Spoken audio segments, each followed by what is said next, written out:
Welcome to For Book Lovers Only Live Radio, where we discuss amazing books written by talented authors. For Book Lovers Only Live Radio is a proud member of the Village Connector Media Network. If you love books, we have a home for you. Now time for your host and chief book lover, Rob Brown. Hey, book lovers, this is Rob Brown, your internet radio host and chief book lover, and this is For Book Lovers Only Live Radio, where if you love books, we have a home for you. Thank you so much for tuning in.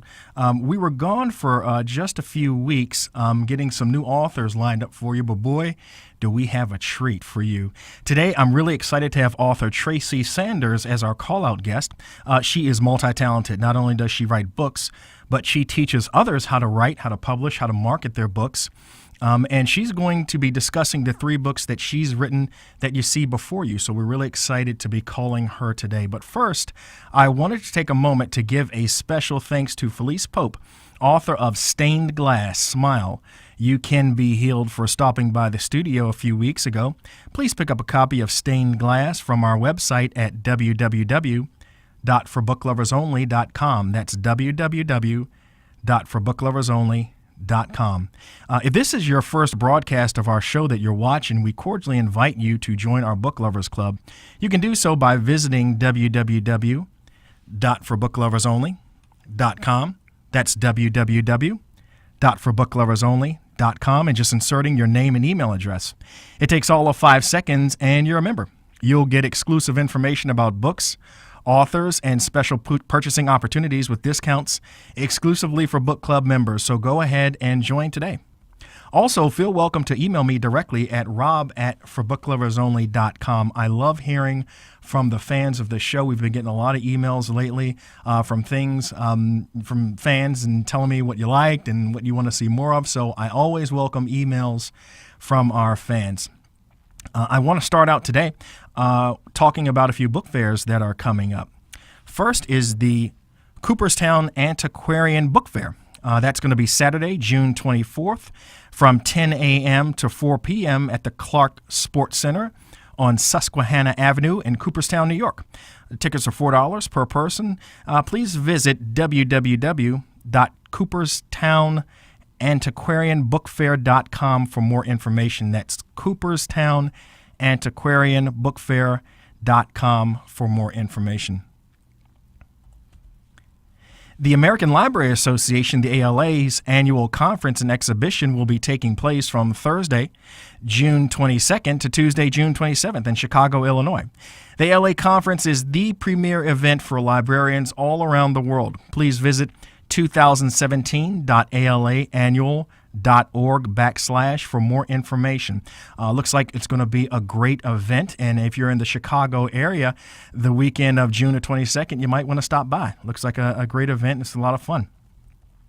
Now we're going to go to some book trivia, because you've been telling me through your emails and through Facebook and Twitter and all the ways that I've been keeping in touch with the book lovers that you really like book trivia. So we got some book trivia for you today. We got a lot of book trivia. We got 2 pieces of book trivia today, but we got a lot to cover with our author, Traci Sanders. Looks like somebody's trying to call in right now. Our first piece of book trivia, Ray Bradbury's book, Fahrenheit 451, looks like somebody's trying to call in right now. Ray Bradbury's book, Fahrenheit 451, was not originally titled that. He first called it The Fireman, but thought it was too boring. He and his publishers called a local fire station and queried at what temperature paper burned at. The fireman who answered the call set a book on fire and gave him the temperature, and thus the name of the book. I thought that was pretty interesting. That's how they came up with the book Fahrenheit 451, which is one of my favorite books. I want to take a quick moment. Please take a moment to share this broadcast by clicking on the share button at the bottom of your screen. And we have a quick broadcast ID. It looks like we only have one piece of book trivia today, but a quick broadcast ID for those who are just joining the show. My name is Rob Brown, your internet radio host and chief book lover, and this is For Book Lovers Only Live Radio, where if you love books, we have a home for you. Now, going to today's guest, she is a multi-award-winning author, an avid reader and supporter of indie authors through her websites, A Word with Traci, and the review site Reader's Review Room, where she connects authors with their target readers and helps them gain real reviews. Traci's ultimate goal in her career is to provide readers with the highest quality reading material, whether through her own books or editing the works of others. And we're going to chat with her right now.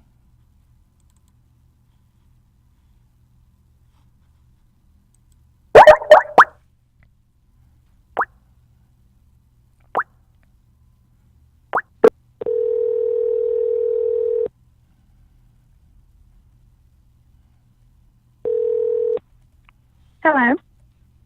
Traci? Yes. Hey, Traci, this is Rob with For Book Lovers Only Live Radio. How are you? I'm great. How are you? Doing good, doing good. Thank you so much for your time. We are absolutely honored that you are a guest today on our show and wanted to give you the opportunity to introduce yourself to our listeners in your own words. Okay, sure. Yes, I'm an author of 10 titles on Amazon. I write romance, children's books, parenting books, and most recently, I released a series that is targeted to authors and aspiring authors. Basically, writers, anyone who's in that field of interest. And these books are actually the ones I'm most proud of because it took an entire year to develop this series, and it covers all aspects of the publishing process at different stages that people could be in. Okay. Now, I have your books in front of us. Is this the 3-volume series? Yes, it's called Write It Right, R-I-G-H-T. And like I said, it just developed from a year-long blog series I did last year. Every day on my blog, I offered a different tip on different aspects of the publishing process, everything from grammar all the way up to, marketing and networking to build your brand. And I originally was going to publish it as one volume, and it was over 1,200 pages. So I figured, number one, that's too high in cost for, purchasing the book, and then the shipping costs on top of that. So I decided to break it up into 3 different, books for the series so that people could choose the one they needed for the process and the stage of the process that they're in. Excellent. Well, first, tell us how you became an author yourself. Well, I've always had a love of writing. I've written as long as I can remember. In 8th grade, I had a poem published in a local newspaper, and I knew when that happened that this is something I definitely wanted to do one day. And, of course, I did what a lot of people do. I wrote for a while. I published some poems and a few short stories, but then I kind of got sidetracked and became a mom, and did the whole mom thing for a while. Right. And now that my youngest is, almost 12, I'm getting back into it. That sounds great. Now, how many books total have you written again? I think you said 10? I have 10 that I have written myself, and I contributed to 3 anthologies as well. Wow, that's a lot of work. I mean, where do you get the time? I make time. I feel that people make time for things that are important to them, and they make time for people that are important to them. Absolutely. Couldn't have said it better myself. Well, we have 3 books that you have written. The first is Before You Publish. I think it's volume 1 from the blog segment. Before You Publish, Tips on Grammar, Writing, and Editing. Tell us a little bit about how this book came to be. This is what most of my blog segment was about. I really wanted to get out there because there were so many topics that I had to look up when I was publishing my books, grammar things that had changed over time from, when I was in high school and did most of my writing and everything. The grammatical world really has changed a lot. The rules change, and they're always changing. So I really, I started looking into the CMOS, the Chicago Manual of Style, which I had heard at the time was like the editor's Bible and the writer's Bible. Right. However, when I went to look something up in there, it was very technical and, kind of hard to understand if you don't really have a good grasp on grammar to begin with and the rules. So I decided to just take these everyday, topics and explain them in basically layman's terms that anyone could understand, because not all writers, just because they're good at writing does not mean they're good at grammar and understanding those rules. So that is what this book covers, everything about grammar, writing, and editing. So not that I would ever suggest an author to edit their own book. I do suggest they do the pre-editing of their book to make it as quick and as affordable as possible in the editing process when they hire a professional editor. And I do offer tips in there. Okay, so is there a specific like procedure that an author should follow when they're doing the pre-editing process, or like how does an author kind of like, it sounds like it's almost like on the job training, so an author would have to kind of train themselves how to pre-edit their own work?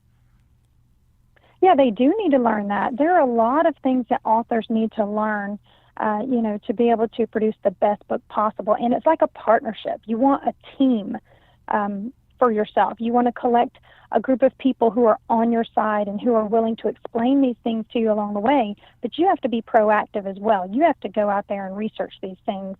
And so I figured that if I offered these resources and let people know that this is where I was, I understand exactly what you're going through, and this is how I learned it, and I explain it to them in simple terms, they pick it up very easily. I've had many people tell me that they are so appreciative that I created these books, and many of them followed my blog segment as well, but they were very excited for me to put it in tangible form. Right. So these tips, there's a series, and before you publish, there's a series of tips. And it seems like the book is kind of divided, like each tip is almost like a chapter in and of itself. And I see you have different tips. For one, I'll give you an example. Tip 71, ulterior motive versus ulterior motive. Ulterior spelled with a U versus ulterior spelled with an A. Now, I mean, does that just come from your own experience, or when you work with authors, are you saying that, for instance, that's the typical mistake that an author makes between the two ulteriors? Yes, I did a lot of research for this book, especially this particular book, because a lot of the issues that people have with writing is related to grammar, right? Right. So I looked up these things, looked up different websites and blog topics and everything on them, and then I checked the CMOS, of course. But like I said, I broke it down into my own terms that I could understand. And yes, ulterior versus ulterior is one of the common grammatical mistakes that people make. And it's, things like that, like through and your and your. Those are the most common ones. So, but I wanted to touch on some advanced ones as well. So like I said, I tried to offer, in each one of my tips in that book, I tried to offer the definition of it, and then I offered a few examples, and sometimes I offered some little quizzes in there, sort of like, what would you do with this one, or which one do you think is correct, type of thing, to get people thinking. Right. To learn these things for themselves. Absolutely. I'm seeing tip 82 is 360-degree change versus 180-degree change. I think a lot of people get that mixed up. Mm-hmm. Yeah, if you do a 360-degree change, you don't really change. Yeah, you turn around in a circle and end up. You're right back where you started. Exactly. Now, right. I find tip 169, and I don't want to give out all the tips, obviously, but tip 169. You couldn't. Yeah, I know. There's so many tips. How big is this book? It's over 500 pages. Wow, this is a tremendous amount of work and research that you did. But tip 169 is overwriting a story. I didn't even know that was a problem that authors face. Tell us a little bit about that challenge. That is when you get into, like, you'll see a review for a book that says, I really loved the story, but it had way too much detail. I really would have appreciated if the author hadn't given so much backstory or so much detail about what the character was wearing or something like that. You can definitely overwrite a story. And I personally am better at writing shorter pieces, so I have more trouble of writing a novel-length book than I do of trying to tighten the writing. Tightening the writing is actually something I'm good at. I'm good at blurbs and short pieces. So I wanted to offer some tips on that. That was from my personal experience. And, the past few years I've also started editing books as well. When I learned these tips, I was like, hey, I could help a lot of authors, prevent these types of mistakes in their books and save them a lot of time and money. Absolutely. And going to that, tip 192, and this is the last one that I'm going to talk about for this book. Tip 192 is outlining saves authors time and money. Tell us about that. I'm sure that's of particular interest to the author that's on a budget that they want to save time and save money. How does outlining help them do that? I am so glad you brought this tip out, because not a lot of people focus on this. And I have to be honest, in the beginning of my writing career, I was a pantser. fly by the seat of your pants writer. Oh. And I didn't want to adopt any new policies. I didn't want to hear what anybody said. I'm like, no, I just want to feel it. I want it to be raw. I want it to be real.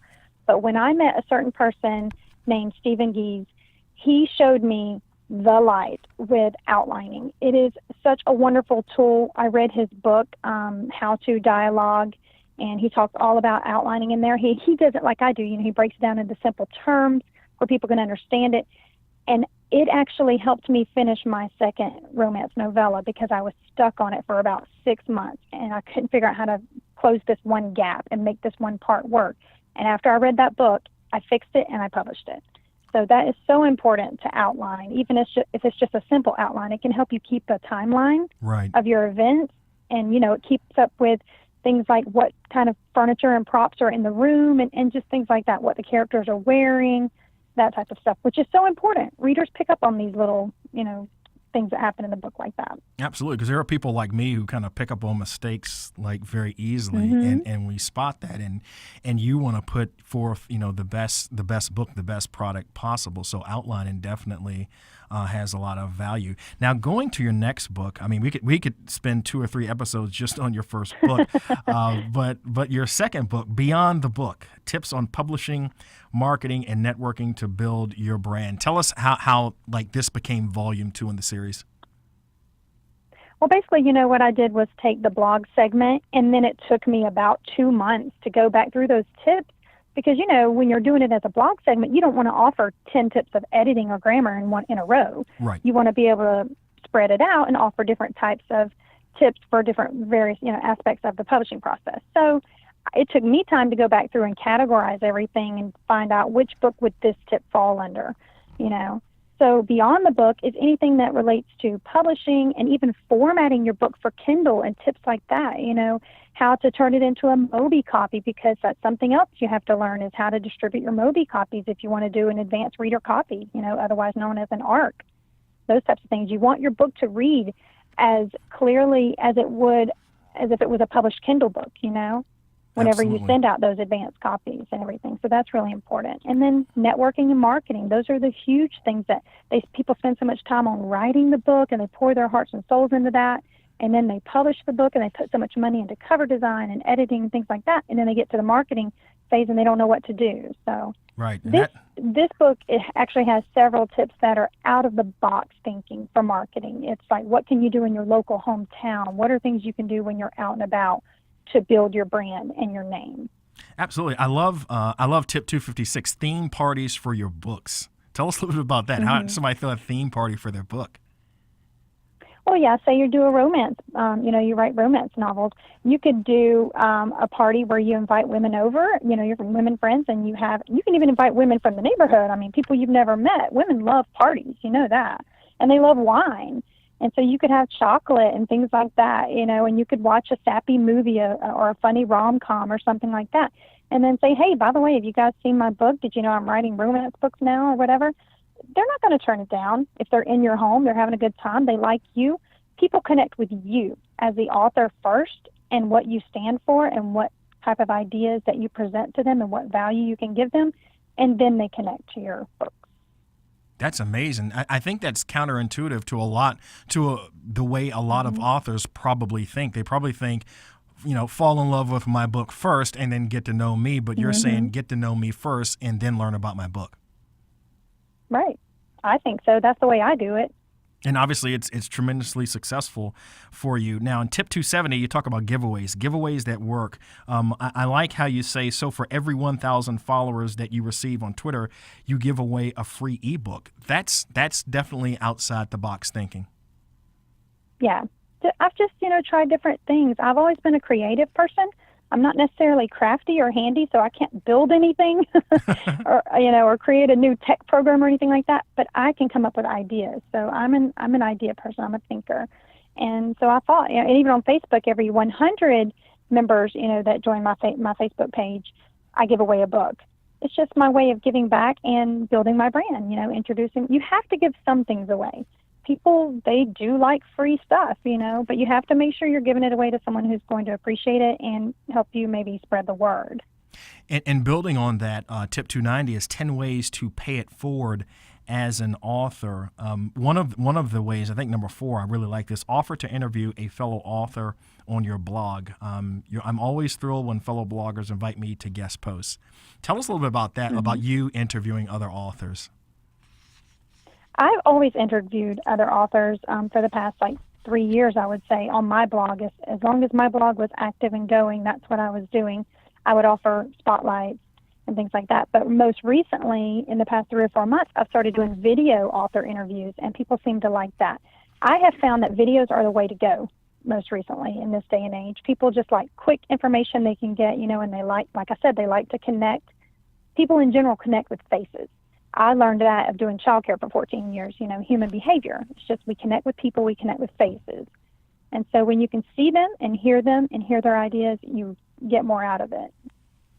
Right. I believe that video content is key. If you're, for whatever good service or book that you're looking to sell, video content, nothing beats it. You can send someone an email, but if it has, let's say, a video link in it, people are going to click on that video, at least for like a couple of seconds, just to see, what the video entails. So I absolutely agree with you. And for volume 3, Living the Right Life, tips on making the most of your writing skills. Tell us about this. I had kind of a tough time titling this book and deciding what I was going to put in it, because when I divided the blog segment tips out, I was like, I had this handful of tips and I didn't know exactly what to do with them. And I said, okay, I've got the first book covered and I've got the second book covered and I know what goes in those. But then I said, you know what? These are going to be bonus tips. These are going to be tips that you can't really find anywhere else. You might be able to look them up individually on blog posts or websites, but it's going to take a long time. So these are bonus resources, things like what type of deductions you can take as an author and where you can find contests and how much you can expect to pay to be entered into those contests, you can expect, and things like how you can find writers' retreats. There are all sorts of bonus things in there. And a lot of it also has to do with assessing who you are as an author, why you're really writing, what you expect to get out of it, and being honest with yourself. So a lot of people have responded to that book. It was the first one that I put out because the other 2 took quite a while to put together, to get them formatted and edited and everything. And I will say, by the way, it's always important, even if you are an editor and a grammar Nazi, get your own books edited by a professional as well.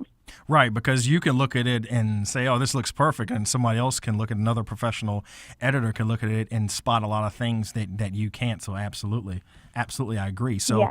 I'm looking at this book. This is really great. Tip 328, Keeping Up with the Joneses, comparing your success to others. So is this something that you did early in your career, maybe looked at yourself as an author and compared yourself to other authors to see like what the benchmark was?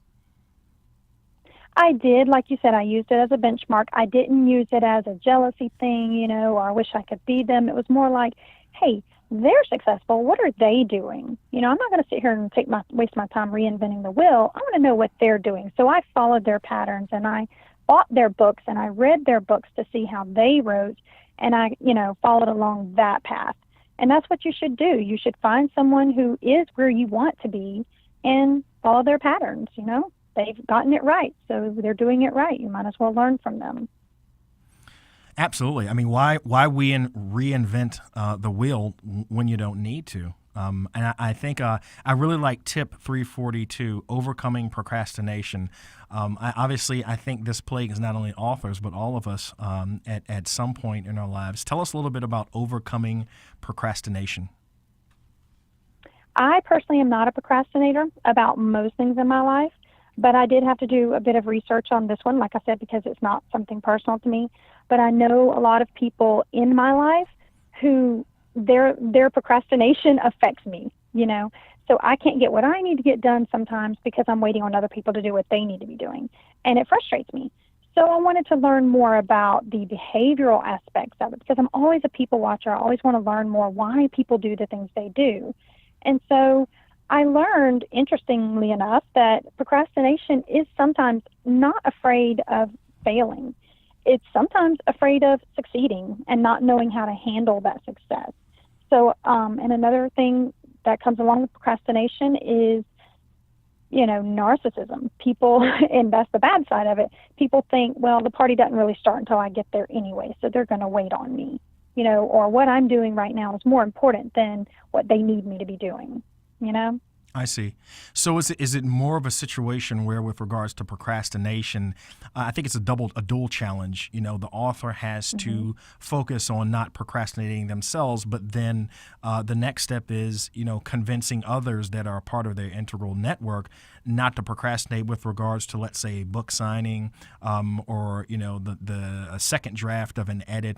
How do you, it's one thing to stop yourself from procrastinating. How do you influence others who are integral to getting your book published and out there? How do you get them to not procrastinate? Well, basically, you have to choose the right people, first of all. You have to learn people's behaviors, and you simply have to learn to accept them as they are. You cannot change them. You cannot change their patterns and habits and things like that. You can influence them. You can encourage them. You say, I really appreciate you've done a great job with this, and you can give them deadlines. Procrastinators tend to work better on deadlines instead of, hey, just whenever you get to it. Whenever you get a chance. Don't ever say that to a procrastinator because they will not get the chance. You just need to say, hey, I need this by the 16th. If you're not able to do it, totally understand. Can you, just let me know if this is something you can fit into your schedule. If not, I'll, get it done some other way. I really appreciate your efforts. Right. So communication is key. Just making sure that everyone is aware of the benchmarks, deadlines. Hey, I need this by the 1st. If you can do it, great. If not, let me know so I can get somebody else to do it. The funny thing is about true procrastinators, like I said, they work well under deadlines at the last few moments of the deadline. And most of the time, they'll do a phenomenal job those last few hours, and they'll kill themselves, to get it done. Right. And they just wait too long to get it done. So it frustrates you, but they get it done. Right. It leaves you on the edge of your seat. So for tip 350, the last one that I'm going to mention, and these are amazing tips, and for everybody who's watching and listening, if you want to learn more, definitely pick up a copy of Volume 1, 2, and 3. This is just a plethora of information for authors. Tip 350, facing your fears. Now, this, once again, I think this is something that we can all learn from. Tell us how, as an author, you can face your fears.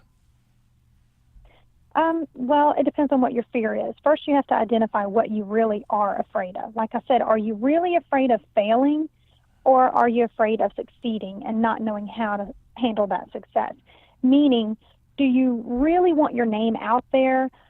And sometimes I see on Facebook and other social media sites people using pen names, which is fine. I totally understand that for various reasons. But if you're doing it to have a private life and protect your privacy, it's not always going to work, especially if you're not traditionally published, because self-published authors have to work, I would say, twice as hard to get their names and brands out there, because not as many readers are going to take a chance on someone they don't know about already, unless it's by word of mouth or something. So I would not suggest using a pen name if you're going to go the self-published route, because you're not going to be able to build your name. When you build your brand, you're essentially building you, what you stand for, what your ideas are, and your value to the world is. And that's it can get big, and it can get big quickly sometimes if you make the right move. So are you really wanting that life? Are you sort of like celebrities, they give up their privacy and then they complain about it later. It's like, well, you chose that path. Exactly. Exactly. Well, this is a wealth of information, and for our viewers and listeners who want to learn more about you, they can go to www.awordwithtraci.com/. Traci, thank you so much. We have really enjoyed having you as a guest. You're always welcome here, and we look forward to having you as a guest for your next book. Hopefully that'll be coming out. Are you going to be writing another book this year, or? I have so much going on with the review room and everything, and then I've put out so many books. I really need to focus on recuperating my costs on those and to get that value out there, because I've put so much time and effort in those. I'm really not working on any more writing at the time. I'm learning that my talent is possibly going to be helping other authors find success through my tips and things that I can offer that I've learned.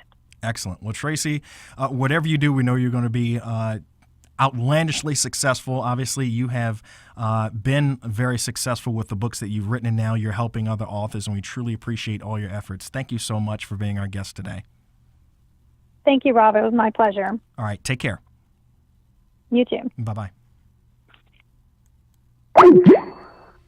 Well, as you can see, Traci Sanders is very successful at writing and helping others to write, and we really encourage you to take a moment to visit her website and to purchase her books, volumes 1, 2, and 3.